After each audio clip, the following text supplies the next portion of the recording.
Hare Krishna. Dear Prabhuji Hare and Krishna Mataji, Mataji. అందరికి మన తెలుగు గీతా కార్యక్రమానికి స్వాగతం అండి. ముందుగా మనం భగవంతుని దర్శనం చేసుకుని ప్రార్థన చేసుకున్న తర్వాత ఈ రోజు శ్లోకంలోకి వెళ్దామండి.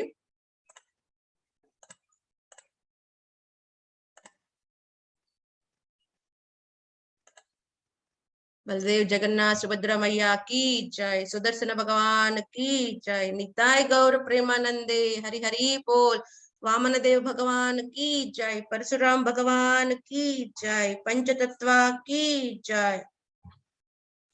ओम अज्ञानतिमिरान्धस्य ज्ञानाञ्जना शलाकया चक्षुरुन्मीलितं येन तस्मै श्री गुरवे नमः। नमो ओं विष्णुपादाय कृष्णपृष्ठाय भूतले श्रीमते भक्तिवेदान्त स्वामिनिति नामिने। नमस्ते सरस्वते देवे गौरवाणी प्रचारिणे, निर्विशेषा शून्यवादी पाश्चात्य देशतारिणे। जय श्री कृष्ण चैतन्य प्रभु नित्यानंद, श्री अद्वैता गदाधर श्रीवासादि गौर भक्त वृंद। हरे कृष्णा कृष्ण कृष्ण हरे हरे, हरे राम राम राम हरे हरे। जय। ఈ రోజు మనం భగవద్గీత 2వ అధ్యాయం గీతా సారంలో 69వ శ్లోకంలో ఉన్నామండి.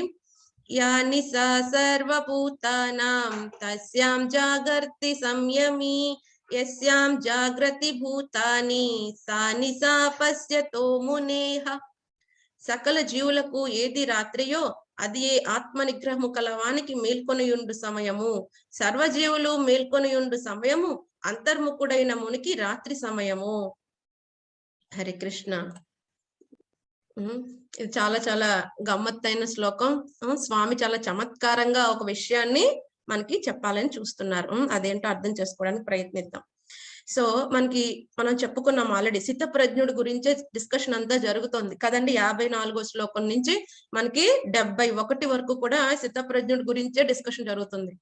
మనం అనుకుని ఉండొచ్చు ప్రతిరోజు కూడా ఈ ఇంద్రియాలను కంట్రోల్ చేసుకోమంటున్నారు సిద్ధప్రజ్ఞుడు, అదే వస్తుంది ఎందుకంటే స్వామి దాని గురించి పెద్ద ఎక్కువ ఇన్ఫర్మేషన్ ఇస్తున్నారు. 54వ శ్లోకంలో మనకి 4 ప్రశ్నలు పెట్టారు కదండి. కిం భాష, కిం ప్రభాషిత, కిం ఆసీత, కిం బ్రజేత. కిం బ్రజేత అనేది 4వ ప్రశ్న. 4వ ప్రశ్న ఏంటి? కిం బ్రజేత అంటే ఎలా నడుస్తాడు అంటే దానికి ఇండైరెక్ట్ గా ఏమని అడుగుతున్నారు? ఈ ఇంద్రియాలకి ఇంద్రియార్థాలతో సంబంధం కలిగినప్పుడు ఏ విధంగా రెస్పాండ్ అవుతాడు అంటే, ఇంద్రియార్థాలను ఏ విధంగా ఆసక్తి లేకుండా ఇంద్రియాలను ఉపయోగించుకుంటాడు సిద్ధప్రజ్ఞుడు అన్న ప్రశ్న అర్జునుడు పెట్టాడు. సో దానికి సమాధానం మనకి స్వామి 64వ శ్లోకం నుంచి 71 వరకు చెప్పారనమాట. సో 64 నుంచి చూస్తే ప్రోగ్రెసివ్ గా 1 by 1 స్టెప్ బై స్టెప్ స్వామి చెప్పుకుంటూ వేస్తున్నారు. ఒకేసారి డైరెక్ట్ గా ఇన్ఫర్మేషన్ చెప్పలేదు, స్లోగా స్టెప్ బై స్టెప్ చెప్తున్నారు. సో 64లో ఏం చెప్పారు? రాగద్వేష విముక్తైస్తూ, వాడు ఎలా ఉంటాడంట? రాగానికి ద్వేషానికి దూరంగా, అంటే ఆసక్తి ఉండదు, దేని పట్ల ద్వేషము ఉండదు. రాగద్వేష విముక్తైస్తూ మరి ఎలా ఉంటాడు? విధేయాత్మ, విధి నియమాలన్నీ పాటిస్తూ ఉంటాడు. సో ఒకటి రాగద్వేషాలకు దూరంగా ఉంటాడు, విధి నియమాలు పాటిస్తూ ఉంటాడు, ఇంద్రియాలను కంట్రోల్ చేసుకోవటం వల్ల ఏం జరుగుతుందని చెప్పారు? ప్రసాదం అభిగచ్చతి, భగవంతుని యొక్క ప్రసాదాన్ని పొందుతాడు, అంటే భగవంతుని యొక్క కరుణను పొందుతాడు వాడి జీవితంలో. సో మరి తర్వాత ఏమవుతుందని చెప్పారు నెక్స్ట్ శ్లోకంలో? ఎవరికైతే ఈ కరుణ ఉంటుందో, స్వామి పట్ల కరుణ ఉంటుందో, స్వామి ఆ జీవుడి పట్ల కరుణ చూపిస్తే ఏం జరుగుతుంది అంటున్నారు? సర్వ దుఃఖానం హాని పశ్యోజాయిత, అంటే సర్వ దుఃఖాలు అన్ని కూడా తొలగిపోతాయి తన జీవితంలో నుంచి అన్న విషయం చెప్పారు. ఆ తర్వాత ఒకవేళ ఆ జీవుడు ఈ యొక్క ఇంద్రియాలని స్వామి యొక్క సేవలో ఉపయోగించకపోతే ఏం జరుగుతుందని చెప్పారు. ఏం జరుగుతుందన్నారు? ఎలాగైతే ఇంద్రియాలు చాలా బలంగా ఉంటాయి, మన యొక్క పంచ ఇంద్రియాలు కదండి, ఏదో ఒక ఇంద్రియం అయినా గాడి తప్పితే, ఏదో ఒక ఇంద్రియమైన అదుపు తప్పితే ఇది మనసుని హరించేస్తుంది, అవి చాలా బలమైనవి అన్న విషయం స్వామి పదే పదే చెప్తూ ఉంటారు కదండి. ఎందుకంటే మనం చాలా ఇంద్రియాలు చాలా లైట్ గా తీసుకుంటాం, కానీ ఒక్కసారి ఇంద్రియం ఏదైనా ఒక కన్ను ముక్కు ఏదో ఒకటి పక్కకి వెళ్ళినా మొత్తం అది మనసుని హరించే శక్తి దానికి ఉంటుంది అని చాలా చాలా చాలా స్వామి చెప్పారు. అలాగే ఏమని చెప్పారు? అటువంటి వాడికి సుఖం ఉండదు, శాంతి ఉండదు. ఈ త్రివిధ తాపాల నుంచి వాడికి సుఖం ఉండే అవకాశం ఉండదు, వాడికి శాంతి ఉండదు. ఆయన చెప్పిన తర్వాత స్వామి నిన్నటి శ్లోకంలో ఏమని చెప్పారు? ఎవరికైతే కనుక ఇంద్రియాలని నిగ్రహించుకుని ఇంద్రియాద్రాల పట్ల ఆసక్తి లేకుండా ఉంటాడో అతను స్థితప్రజ్ఞుడు అని ఫైనల్ గా నేను శ్లోకంలో చెప్పేశారు. సో ఈ రోజు ఈ యొక్క స్థితప్రజ్ఞుడికి అలాగే భౌతికవాదికి ఉన్న కంపారిజన్ చెప్పడానికి స్వామి ఒక మెటాఫోర్ అంటే ఏంటండి, ఉపమానం, అలంకారాల్లో ఏమంటారు రూపకం అంటే ఏంటంటే ఒక విషయాన్ని చెప్పడానికి స్ట్రైట్ గా చెప్పం, ఏదో ఒక విషయాన్ని తీసుకుని దాని ద్వారా మనం చెప్పాలనుకున్న దాన్ని వివరణిస్తాం అనమాట. ఎందుకంటే మరి కృష్ణ భగవాన్ అర్జునుడు చాలా హై లెవెల్ డిస్కషన్ చేసుకుంటున్నారు కదండి, సాంస్క్రిట్ లాంగ్వేజ్ ఇదంతా కదా. సో అందుకని అర్జునుడు కూడా ఏమన్నాడు, కిం వ్రజయిత అని అడిగాడు. అంటే డైరెక్ట్ గా అడగచ్చు కదా, ఇంద్రియాలను ఎలాగా నిగ్రహించుకుంటాడని ఒక కైండ్ ఆఫ్ లాంగ్వేజ్ లో వాళ్ళిద్దరు మాట్లాడుకుంటున్నారు కదండి. సో అలాగే ఇప్పుడు కృష్ణ భగవాన్ కూడా చెప్తున్నాడు ఎలా ఉంటుందంటే వాళ్ళిద్దరి మధ్య డిఫరెన్స్ భౌతికవాదికి ఆధ్యాత్మికవాదికి ఎలా ఉంటుందంటే పగలు రాత్రికి. ఒకవేళ భౌతికవాదికి రాత్రి అయింది, ఆధ్యాత్మికవాదికి పగలు, ఆధ్యాత్మికవాదికి పగలైంది, దీనికి రాత్రి అవుతుంది అని చెప్పారు. మరి అంటే ఇప్పుడు మనం చూస్తామండి ప్రపంచంలో ఆధ్యాత్మిక జీవితంలో ఫాలో అయ్యే వాళ్ళందరికీ పగలు ఒకసారి ఉంటుంది, భౌతికవాదులు అందరికి పగలు ఒకసారి ఉంటుంది. అలా ఉంటుందా? ఉండదు. ఏంటంటే ఉపమానం ఉపయోగిస్తారు, అంటే ఎంత ఆపోజిట్ గా ఉంటాయి. పగలు రాత్రి కలుస్తాయండి, ఎప్పుడు కలవు కదా. వాళ్ళ యొక్క అభిరుచులు, వాళ్ళ యొక్క ఇష్టాలు, వాళ్ళ యొక్క ప్రవృత్తి ఫుల్ గా ఆపోజిట్ గా ఉంటుంది. సో దీన్ని చెప్పడం కోసం స్వామి ఈ విధంగా చెప్పారనమాట. సో ఇప్పుడు మనం చూస్తాం జియోగ్రఫీ లెవెల్లో ఇండియాలో పగలనుకుంటే వేరే దేశంలో రాత్రి అవ్వచ్చు. సో అటువంటి విషయం గురించి చెప్పట్లేదు స్వామి. ఇక్కడ ఏమని చెప్తున్నారు, డీప్ మీనింగ్ ఏంటంటే వాళ్ళ యొక్క అభిరుచులు గాని, వాళ్ళ యొక్క ప్రవర్తన గాని, వాళ్ళ ఇంద్రియాన్ని కంట్రోల్ చేసుకునే విధానం గాని ఫుల్ ఆపోజిట్ గా ఉంటుంది. ఏదైతే వాడికి ఇష్టంగా అభిరుచిగా ఉంటుందో వీడికి అసలు ఇష్టమే ఉండదు. అంటే పగలు రాత్రి ఫుల్ ఆపోజిట్ అలా ఉంటుందని చెప్తున్నారు. సో మనం చూస్తే వర్బల్ గా మాట ప్రకారం అర్థం చేసుకున్న దానికి కూడా ఒక మీనింగ్ ఉంది. ఏంటండి, మనం చూస్తూ ఉంటాం ఈ ఆధ్యాత్మిక జ్ఞానంలో ముందుకు వెళ్లే వాళ్ళు ఏం చేస్తారు, మంగళ ముహూర్తంలో చక్కగా 4 o'clock లెగుస్తారు, చక్కగా జపం చేసుకుంటారు, స్వామి ముందు నృత్యం చేస్తారు, స్వామికి ఆరాధన చేస్తారు. సో అలా చూస్తే గనక ఈ యొక్క భౌతికవాదులు స్వామి చక్కగా 2 రకాల కేటగిరీస్ డివైడ్ చేసేస్తున్నారు. ఏంటి, తెలివైన వారే ఇద్దరు కూడా. ఒకటి భౌతికవాది ఏం చేస్తాడు, తన తెలివితేటలు ఇంద్రియ తృప్తికి ఉపయోగిస్తున్నాడు. ఇంకో తెలివైన వాడు ఏం చేస్తున్నాడు, ఈ యొక్క జీవితం తర్వాత పర్మనెంట్ గా శాశ్వతమైన దేహం కోసం ప్రయత్నిస్తున్నాడు. అంటే ఆధ్యాత్మిక జ్ఞానంలో ముందుకు వెళ్తూ ఉన్నాడు. సెల్ఫ్ రియలైజ్డ్ సోల్, ఆత్మజ్ఞానం ఉపయోగించుకుని ముందుకు వెళ్ళడానికి ప్రయత్నిస్తున్నాడు. సో ఈ ఆత్మజ్ఞానంలో ముందుకు వెళ్లే వ్యక్తి ఏం చేస్తాడు, తెల్లవారుజామునే లెగుస్తాడు, చక్కగా అన్ని నియమాలు పాటిస్తూ ఉంటాడు. అదే సమయంలో ఈ యొక్క భౌతికవాది ఏం చేస్తాడండి, అంతకుముందు చాలా లేట్ గా పడుకుంటాడు, తను కూడా డాన్స్ వేస్తాడు, ఎక్కడ ఏ పబ్బుల్లోనో ఎక్కడెక్కడో డాన్సులు వేస్తాడు, ఎన్నెన్నో, లేకపోతే ఉగ్ర కర్మల్లో 12 వరకు కూడా కొంతమంది పనులు చేసేస్తూ ఉంటారు డబ్బు సంపాదన కోసం కదండి. సో ఉగ్ర కర్మలు చేస్తూ ఉంటాడు. వాడు ఎప్పుడు పడుకుంటాడు, కరెక్ట్ గా ఏ 3 పడుకుంటాడు. కానీ ఈ ఆధ్యాత్మికవాది ఏం చేస్తారు, 3 మంగళహారతి చేయడానికి లెగిస్తారు కదండి. సో వెర్బల్ గా చూసుకున్నా వీడి రాత్రి సమయం, దీనికి పగలు. అలాగే కొంతమందికి భౌతికవాదులకి ఎప్పుడు సమయం స్టార్ట్ అవుతుంది, కరెక్ట్ గా 9 PM కి వాళ్ళ డే స్టార్ట్ అవుతుంది కదండి. మనం చూస్తున్నాం ఇప్పుడు బీపీఓస్ వచ్చేసాయి, ఏం చేస్తున్నారో మనకు తెలియట్లేదు, మన యొక్క సైకిల్ కూడా మారిపోతుంది దాని వల్ల కదా. సో వాళ్ళు ఏం చేస్తారు, అప్పుడు వాళ్ళ డే స్టార్ట్ అవుతుంది. ఈ ఆధ్యాత్మికవాది ఏం చేస్తాడు, అప్పుడు తను నిద్రించే సమయం, తనకి నిద్రించే సమయం. అది వెర్బల్ గా చూసుకుంటే. మరి డీప్ అండర్స్టాండింగ్ చూసుకుంటే దీనికి శ్రీకృష్ణ భగవానుడు ఎందుకు చెప్తున్నది, చాలా డీప్ మీనింగ్ ఉంది దీనికి. చూస్తున్నాం మన యొక్క భౌతికవాది యొక్క వస్త్రధారణ, తిలక ధారణ, కేశాలను అలంకరించుకునే పద్ధతి, మాట తీరు కదండి, ప్రవర్తన, వేరే వాళ్ళ పట్ల వాళ్ళు చూపే కరుణ, ప్రతిదీ కూడా ఫుల్ గా ఆపోజిట్ గా ఉంటుంది ఆధ్యాత్మికవాది చేసేదానికి కదండి. మనం చూస్తూ ఉంటాం, మనం బయట ప్రపంచంలో చూస్తున్నాం. చాలా మంది మన పేరెంట్సే కనుక సరిగ్గా వస్త్రధారణ ధరించట్లేదు అనుకోండి, మరి పిల్లలు ఎలా ధరిస్తారు, వాళ్ళని చూసే వీళ్ళు ఫాలో అవుతారు. మళ్ళీ ఏమంటాం, ఎటువంటి క్రైమ్ జరగకూడదు, ఎటువంటి క్రైమ్ ఎలా జరగకుండా ఉంటుంది, మనమే ఆ క్రైమ్ ని ప్రోత్సహిస్తున్నారు కదండి. జనాలు రకరకాల వస్త్రధారణ ధరించడం వల్ల ఏమవుతుంది, వాటి పట్ల ఆసక్తి కలిగి ఏదో విధంగా ఎవరైతే ఎక్స్పోజ్ చేశారో వాళ్ళు కాకుండా ఎవరు అమాయక జనులు వాళ్ళు దానికి బలైపోతున్నారు అనమాట. సో ప్రాబ్లం ఎక్కడ ఉంది, ఆ జీవుడు యొక్క ప్రవర్తనలో ఉందన్నమాట. సో ఈ విధంగా చూస్తే భౌతికవాది ఆధ్యాత్మికవాది ఫుల్ ఆపోజిట్ గా ఉంటారు. సో వీళ్ళ యొక్క ఆనందం కూడా డిఫరెంట్ గా ఉంటుంది. సో ఇప్పుడు భౌతికవాది ఏమనుకుంటాడు, భౌతికవాది ప్రతిదీ కూడా తనకు ఒకటే, వాళ్ళకి ఒక కొటేషన్ ఉంటుంది చాలా కార్ల వెనకాల మనం చూస్తూ ఉంటాం, life is like an ice cream, enjoy it before it melts. ఇదే జీవితం, చక్కగా ఎంజాయ్ చేసే, నెక్స్ట్ టైం జీవితం లేదు అని చెప్తూ ఉంటారు. కానీ అలా అవుతుందండి, అది జరగనే జరగదు కదా. మనం అనుకున్నట్టు అన్ని జరుగుతాయా. సో ఈ విధంగా భౌతికవాది ఏం చేస్తాడు, తన ఇంద్రియ తృప్తి కోసం ఎన్నెన్నో ప్లాన్లు వేస్తాడు. ఒక్కోసారి సుఖం, ఒక్కోసారి దుఃఖం, ఇలా మిక్స్డ్ ఫీలింగ్స్ తో జీవితం గడుపుతూ ఉంటాడు. ఒక్కోసారి చాలా ఎక్కడో ఆకాశంలో ఉంటాడు, ఒక్కోసారి పాతాళంలోకి వెళ్ళిపోతాడు, డిస్ట్రెస్ లోకి వెళ్ళిపోతాడు, డిప్రెషన్ లోకి వెళ్ళిపోతాడు, ఎన్నెన్నో డ్రాస్టిక్ కండిషన్స్ తీసుకుంటాడు. సో మరి ఎందుకనంటే చూడండి, జీవుడు బై నేచర్ ఎవరు? ఆత్మ. సో ఆత్మకి ఏం కావాలి? ఎప్పుడు కూడా నిత్యమైన ఆనందం కావాలి. దానికోసం ఎదుగుతూ ఉంటాడు. ఇక్కడ కాకపోతే అక్కడ, అక్కడ కాకపోతే ఇక్కడ. ఓకే, 1 BHK లో ఆనందం లేదు, 2 BHK. ఒక బంగ్లాలో ఆనందం లేదు, నేను 10 బంగ్లాలు కొనుక్కుంటే ఆనందం. సో ఈ విధంగా ఎదుగుతూ ఉంటాడు. కానీ దొరుకుతుందా? దొరకదు. ఎందుకంటే ఇప్పుడు చూడండి, చేప నీటిలో బయట పడేసాం, దానికి తీసుకుని వెళ్ళి చేపని ఎయిర్ కండిషన్ ఉన్న రూమ్ లో పెట్టి పెద్ద బంగ్లా ఇచ్చి 10 మంది సర్వెంట్స్ ఇచ్చిన చేప బతుకుతుందా? బతకదు. కాసేపు గిలగలు కొట్టుకుని చనిపోతుంది. ఎందుకంటే దానికి నీరు కావాలి కదండి. అలాగే జీవుడికి ఏం చేయాలి? జీవుడికి స్వామి యొక్క సేవలో ఉంటేనే ఆనందం కలుగుతుంది. అలా కాకుండా నువ్వు ఎన్ని రకాల ఇంద్రియ తృప్తి చేసినా ఆనందం దొరకదు. సో ఈ విధంగా ఎప్పుడు కూడా తన ఆనందం కోసం వెతుకుతూ ఉంటాడు, సుఖ దుఃఖాలను అనుభవిస్తూ ఉంటాడు.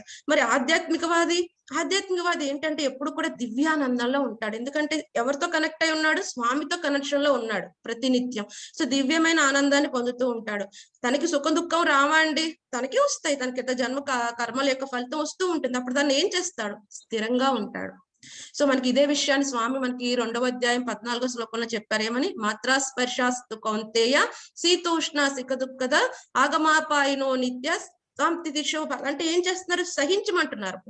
ఎవరైతే సిద్ధప్రజుడు ఏం చేస్తాడు? సహిస్తాడు. ఎందుకంటే ఎలాగైతే శీతాకాలం, గ్రీష్మకాలం వచ్చి వెళ్ళిపోతూ ఉంటాయో, అలాగే సుఖం దుఃఖం కూడా వచ్చి వెళ్ళిపోతూ ఉంటాయి, స్థిరంగా ఉండవు అని తెలుసుకుని ఏం చేస్తాడు? స్థిరంగా ఉంటాడు. సో అటువంటి వాడికి ఏమని చెప్పారు?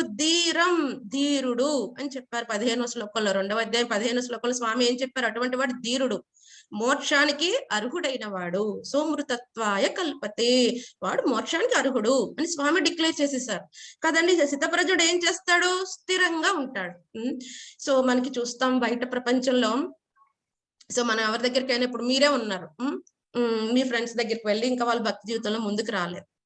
మీరు వెళ్ళి నేను రోజుకి అరగంట జపం చేస్తున్నాను, అరగంట భగవద్గీత చదువుతున్నాను, వాళ్ళు ఏమంటారు? ఫస్ట్ క్వశ్చన్ ఏం చెప్తారు వాళ్ళు? అబ్బో, గంట సమయం వృధా చేసేస్తున్నావా? ఆ గంట నువ్వు వేరే దానికి ఉపయోగించుకోవచ్చు కదా. ఎందుకంటే వాళ్ళకి చాలా క్రేజీగా అనిపిస్తుంది. ఒక మనిషి 2 గంటలు జపం చేస్తూ, 1 గంట శాస్త్ర అధ్యయనం చేస్తూ ఏం చేస్తున్నాడు? సమయాన్ని వృధా చేసేస్తున్నాడు. దాని బదులు ఇంకో విషయంలో పెడితే ఇంద్రియ తృప్తి ఇంకా బాగుంటుంది కదా, దాని బదులు ఏ సినిమాకో వెళ్ళొచ్చు కదా, లేకపోతే ఏ షికార్కో వెళ్ళొచ్చు కదా అని వాళ్ళు ఐడియాస్ ఇస్తూ ఉంటారు అనమాట. ఎందుకంటే వాడికి ఈ ఆధ్యాత్మికవాది చేసేవన్నీ కూడా పిచ్చిగా కనిపిస్తాయి. మరి ఆధ్యాత్మికవాదికి భౌతికవాది చేసేవన్నీ పిచ్చిగా కనిపిస్తాయి. అదేంటి? 84 లక్షల జీవరాశుల తర్వాత తిరిగి వాడికి మానవ జన్మ వచ్చిందే, వాడు దుర్వినియోగం చేసేసుకుంటున్నాడు.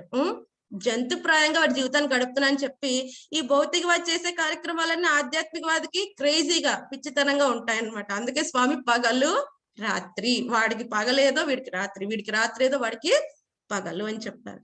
సో మనకి ఎగ్జాంపుల్ చెప్పుకోవాలంటే శ్రీల ప్రభుపాద గారు ఫస్ట్ టైం జలదూత నుంచి దిగి 1965లో బోస్టన్ లో అడుగుపెట్టినప్పుడు, సో ప్రభుపాద్ గారు ఒకటే అంటారు, కృష్ణ భగవాన్ ఇక్కడ అందరూ తమో గుణంలో ఉన్నారు, నన్ను ఎందుకు ఇక్కడ తీసుకుని వచ్చావు? నేను చెప్తే వీళ్ళు కృష్ణుడి గురించి ఏం అర్థం అవుతుంది అని చెప్పి బాధపడతారు. అదే నార్మల్ గా సాధారణ వ్యక్తి ఆ సమయంలో వెళితే, అప్పట్లో అమెరికా వెళ్ళినప్పుడు ఎంతో గొప్ప, అంత పెద్ద పెద్ద బిల్డింగ్స్ ఉన్నాయా, ఇంత గొప్ప ఇంద్రియ తృప్తి ఇక్కడ దొరుకుతుందా, ఓహో చాలా బాగుంది అని సాధారణ వ్యక్తి అనుకుంటాడు. కానీ ప్రభుపాద్ గారు ఏమన్నారు? ఇక్కడ అందరూ తమో గుణంలో జీవిస్తూ నరకానికి వెళ్లే దారిలో ఉన్నారు, వీళ్ళందరిని ఎలా ఉద్ధరించాలి? చూసారండి, ఆధ్యాత్మికవాది ఎలా ఆలోచిస్తున్నాడు, భౌతికవాది ఎలా ఆలోచిస్తున్నాడు. సో ప్రభుపాద్ గారు ఒక మంచి పోయం రాస్తారు. ఏమని? కృష్ణ భగవానుడు వీళ్ళందరికీ నేను ఎలాగా నీ గురించి చెప్పాలి, నాకు నీ యొక్క కరుణ ఇవ్వండి, నీ యొక్క మెర్సీ నాకు కావాలి. Make me dance, make me dance, make me dance. నేను నీ యొక్క చేతిలో పప్పెట్ ని, ఎలాగైతే పప్పెటర్ చేతిలో పప్పెట్ ఉంటుంది కదా, దానికి ఎటువంటి స్వతంత్రం ఉండదు, పప్పెటర్ ఎటు తిప్పితే అటు తిరుగుతుంది. అలాగే మీరు కూడా నన్ను మేక్ మీ డాన్స్, నన్ను మీ యొక్క చేతులు ఇన్స్ట్రుమెంట్ గా ఉపయోగించుకుని ఈ యొక్క భగవద్గీత భాగవత జ్ఞానాన్ని వీళ్ళందరికీ ప్రచారం చేసే కరుణ నాకు మీరు నా మీద చూపించండి అని ప్రార్థిస్తాడు. సో ఈ విధంగా చాలా డిఫరెంట్ గా ఉంటుంది కదండి. సో భౌతికవాది ఎప్పుడు కూడా తన ఇంద్రియాలను సంతృప్తి పరచటం, అందులో విజయం సాధిస్తే అదే జీవితం అనుకుంటాడు, అది తనకి పగలు. మరి ఆధ్యాత్మికవాదికి అది ఎప్పుడు కూడా హానికరం అని తెలుసు. ఇంద్రియ తృప్తి చేస్తే నన్ను కర్మబంధనాల్లో పెట్టబడతాను, అది నాకు హానికరం అని దాన్ని దూరంగా పెడతాడు. అందుకే అతనికి ఏంటది? రాత్రి. మరి ఆ భౌతికవాదికి ఏది రాత్రి? ఈ యొక్క ఆధ్యాత్మిక జ్ఞానం గురించి అన్వేషించడం, ఇవన్నీ కూడా రాత్రిలాగా అనిపిస్తాయి. అప్పుడే ఎందుకండి, అవసరం లేదు. ఇంకా చాలా చాలా టైం ఉంది. సో ఇటువంటి వాడు అలా ఆలోచన రాత్రి, అది మరి ఆధ్యాత్మికవాదికి అదే పగలు, అదే జీవితం, అదే వెలుగు కదండి. సో దీనికోసం యాక్చువల్ గా ఇంకా బాగా అర్థం చేసుకోవాలంటే భక్తి వినోద్ ఠాకూర్. భక్తి వినోద్ ఠాకూర్ ఎవరంటే మనకు శ్రీల ప్రభుపాదుల వారి గురువు గారు ఎవరు? భక్తి సిద్ధాంత సరస్వతి ఠాకూర్. భక్తి సిద్ధాంత సరస్వతి ఠాకూర్ వాళ్ళ నాన్నగారు భక్తి వినోద్ ఠాకూర్ అన్నమాట. సో భక్తి వినోద్ ఠాకూర్ మంచిగా ఒక పోయం రాస్తారు. చైతన్య మహాప్రభు మన అందరినీ పిలుస్తున్నారు, మనందరినీ జాగృతం చేస్తున్నారు అని చక్కగా ఒక మంచి చెప్తారనమాట. ఎందుకంటే మన అందరం ఇప్పుడు పడుకుని ఉన్నామని చెప్తారు. మనం పడుకున్నామంటే మనం కూడా లెగుస్తున్నాం కదా, మనం కూడా లెగుస్తున్నాం, మనం కూడా యాక్టివిటీస్ చేస్తున్నాం, ఆఫీస్కి వెళ్ళి వస్తున్నాం. మరి పడుకుని ఉన్నామని ఎందుకన్నారో మనం భక్తి వినోద్ గారి మాటల్లో తెలుసుకుందాం. ఏమంటారు? జీవ్ జాగో జీవ్ జాగో గౌరా చంద్ర పోలే కోట నిద్ర చావో మాయా పిశాచిర కోలే. ఏమంటారు? చైతన్య మహాప్రభు పిలుస్తున్నాడంట, ఓ జీవుడా లెగు, జీవుడా లెగు. ఎక్కడ పడుకున్నావు నువ్వు? ఆ పిశాచి మాయా అనే ఆ పిశాచి వల్ల పడుకున్నావు, లెగు. సో ఎవరైనా మాయా అనే ఒక పిశాచి వల్ల ఎవరైనా పడుకుంటామండి? వెళ్ళి మన తల్లి వల్లనో మన తండ్రి వల్లనో పడుకుంటాం, మన సన్నిహితుల వల్ల పడుకుంటాం. ఎవరైనా పిశాచి వల్ల పడుకుంటారా? సపోజ్ ఆ పిశాచి చాలా అందంగా రెడీ అయ్యి వచ్చింది అనుకోండి, పడుకోవచ్చు. ఒకవేళ అది పిశాచి అని తెలిసాక ఎవరైనా పడుకుంటారా? లెగుస్తారు కదా. సో అందుకని భక్తి వినోద్ ఠాకూర్ చెప్తున్నారు, జీవుడా లేగు, నువ్వు ఎక్కడ పడుకుంటున్నావు? ఈ మాయా ఏదైతే కాదో అదే నిజం అనుకుని, ఈ శరీరమే నువ్వు కాదు కానీ శరీరమే నువ్వు అని ఒక మాయలో ఉంటున్నావు. ఆ మాయని పిశాచి వల్ల పడుకుని చక్కగా నిద్రిస్తున్నావు, లెగు లెగు, జాగృతం అవ్వు అని చైతన్య మహాప్రభు చెప్తున్నారంట. ఓకే, సో మరి ఏంటండి మాయ? ఏం చేసేసాం మనం? బాజీ బోలియా ఏసే సంసారాది తరే భూలియా రోహిలే తుమి. అంటే ఏమని చెప్పారమంట? మనం భౌతిక ప్రపంచంలోకి వచ్చే ముందు ఏమని చెప్పామంట? నేను భక్తి చేసుకుంటాను, బాజీయే బోలియా, నేను భజన కోసమే ఉంటాను ఈ భౌతిక ప్రపంచంలో చెప్పాం. మనం చూస్తే భాగవతంలో కర్దముని దేవహుతికి చెప్తారు ఏమని? మనం కడుపులో ఉన్నప్పుడు, తల్లి గర్భంలో ఉన్నప్పుడు ఏమవుతుందండి? అది ఎలాగైతే గోని సంచిలో మనం పెట్టేసి రివర్స్ గా తలకిందులుగా పెట్టేసి ఉంచితే ఎలా ఉంటుంది, అటువంటి కండిషన్ లో ఉంటాడు జీవుడు అక్కడ కదండి. అప్పుడు ఏమవుతుంది? మలం, మూత్రం ఇవన్నిట్లో కూడా తేలుతూ ఉంటుంది ఆ శరీరం, శిశువు కదండి. ఎప్పుడైతే 5వ నెల వస్తుంది, శిశువు కొంచెం స్పృహ వస్తుంది. అప్పుడు ఏమవుతుంది? క్రిమి కీటకాలు కుట్టినప్పుడు శిశువు కదలటం ప్రారంభిస్తారు. తల్లిదండ్రులు ఏమనుకుంటారా? శిశువు కదులుతున్నాడండి, పెరుగుతున్నాడని మనం ఆనందపడతాం. కానీ లోపల శిశువు కండిషన్ ఏంటి? ఆ క్రిమి కీటకాలన్నీ కుడుతూ ఉంటాయి, చాలా బాధతో పడుతూ ఉంటాడు కదండి. సో ఈ విధంగా ఏమవుతుంది? అప్పుడు మనం ప్రార్థిస్తాం శ్రీకృష్ణ భగవాన్, నేను బయటకు వచ్చిన తర్వాత నన్ను ఈ కండిషన్ నుంచి బయట పెట్టు, చాలా దుర్భరంగా ఉంది, కష్టం, బయట పెట్టేస్తే కనుక అప్పుడు నీ భజన బాజీ బూబూలి, నేను భజన చేసుకుంటాను, నీ యొక్క భజన చేసి నీ యొక్క భక్తితో సేవ చేసి నీ యొక్క ధామానికి వచ్చేస్తానని ప్రార్థిస్తామంట. కానీ వచ్చిన వెంటనే ఏం చేస్తున్నాం? భూలియే రోహిలే తుమే అవిద్యార జారే. ఏమని చేస్తున్నాం? అవిద్యలో పడిపోయాం. అవిద్య అంటే మాయ, మాయలో పడిపోయి ఏం చేసాం? మర్చిపోయాం ఆ విషయం. సో బయటకు వచ్చిన వెంటనే శిశువు అనుకుంటాడంట, పురంధరదాస్ చక్కగా చెప్తారు. పురంధరదాస్ ఏమనుకుంటారంట? లోపల బాగాలేదు కానీ బయటకు వచ్చిన తర్వాత తల్లి ఒళ్ళో చాలా వెచ్చగా ఉంది, బాగుంది, సుఖంగా ఉన్నాను అని చెప్పి ఎప్పుడైతే ఆ విషయం అనుకుంటాడో అయిపోయింది. ఇక అంత తల్లి మాయ మొదటి మాయ అని చెప్తారు పురంధరదాస్. సో ఆ విధంగా ఏమవుతుంది? ఈ మాయలో పడిపోయి ఈ యొక్క సంసార చక్రంలో, జన్మ మృత్యు సంసార చక్రంలో ఇంద్రియ తృప్తి కోసమే జీవితాన్ని గడిపేస్తున్నావు అని చైతన్య మహాప్రభు చెప్తున్నారంట. సో మరి సొల్యూషన్ ఏంటి? సొల్యూషన్ ఏంటంటే చైతన్య మహాప్రభు చెప్తారు, నా దగ్గర ఒక సొల్యూషన్ ఉంది, నేను ఇస్తాను, మీరు తీసుకోండి. ఏ నేచి ఔషధి, నేను ఒక ఔషధాన్ని తీసుకుని వచ్చాను, అదేం చేస్తుందంట? మాయని నాశనం చేస్తుందంట. ఏంటి ఔషధం? హరినామ మహామంత్ర లావో తుమి మాగి. నా దగ్గర నుంచి నువ్వు అడిగి తీసుకో. ఏం తెచ్చా నేను? హరే కృష్ణ మహామంత్రాన్ని తెచ్చాను. అది నీ యొక్క ఈ సంసార యొక్క ఈ యొక్క మాయ నుంచి నేను బయటకు తీసుకుని వస్తుంది. మనం కూడా ఈ కరోనా గురించి చాలా చాలా కష్టపడ్డాం కదండి. సో చాలా అప్పుడు మెడిసిన్ లేదన్నారు, వ్యాక్సిన్ లేదన్నారు, చాలా భయపడ్డాం. సో ఎప్పుడైతే వ్యాక్సిన్ వచ్చిందో ఏం చేసాం? మనందరం కూడా బుక్ చేసుకున్నాం, హాస్పిటల్ ముందు లైన్లు కట్టాం, వ్యాక్సిన్ వేయించుకున్నాం, మనల్ని మనం ప్రొటెక్ట్ చేసుకున్నాం కదా. సో మనకు కూడా ఇప్పుడు అర్థమైంది, మాయ అనే పిశాచి వల్ల పడుకున్నాం. సో మనకు ఒక సొల్యూషన్ కావాలంటే చైతన్య మహాప్రభు ఇచ్చారు అని భక్తి వినోద్ ఠాకూర్ చెప్తున్నారు. అదేంటది?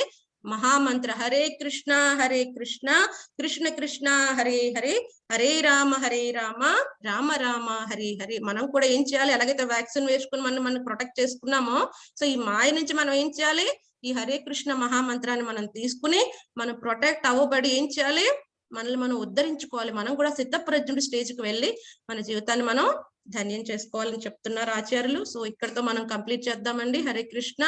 ఏమైనా సందేహాలు ఉన్నాయా?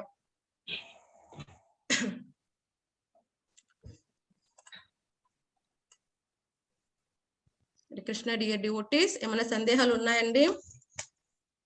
ఓకే, సో మనం ఎప్పుడైనా ఇంద్రియ తృప్తిలోకి మనం వెళ్తున్నప్పుడు మనం అర్థం చేసుకోవాలి, మనం ఎక్కడికి వెళ్తున్నాం, రాత్రి అనే ప్రదేశానికి వెళ్తున్నాం అంటే ఏంటి, దానివల్ల ఎటువంటి ఉపయోగం ఉండదు జీవుడికి ఆ యాక్టివిటీస్ వల్ల అన్న విషయం తెలుసుకుని మన జీవితాన్ని మనం ధన్యం చేసుకుందాం. Thank you dear devotees. So మనకి విత్ ఇన్ 2 days మనకి ఉగాది నుంచి మనకి భాగవతం స్టార్ట్ అవుతుంది ప్రతి శనివారం. సో అందరూ తప్పనిసరిగా జాయిన్ అవుతారని ఆశిస్తున్నాను. హరే కృష్ణ.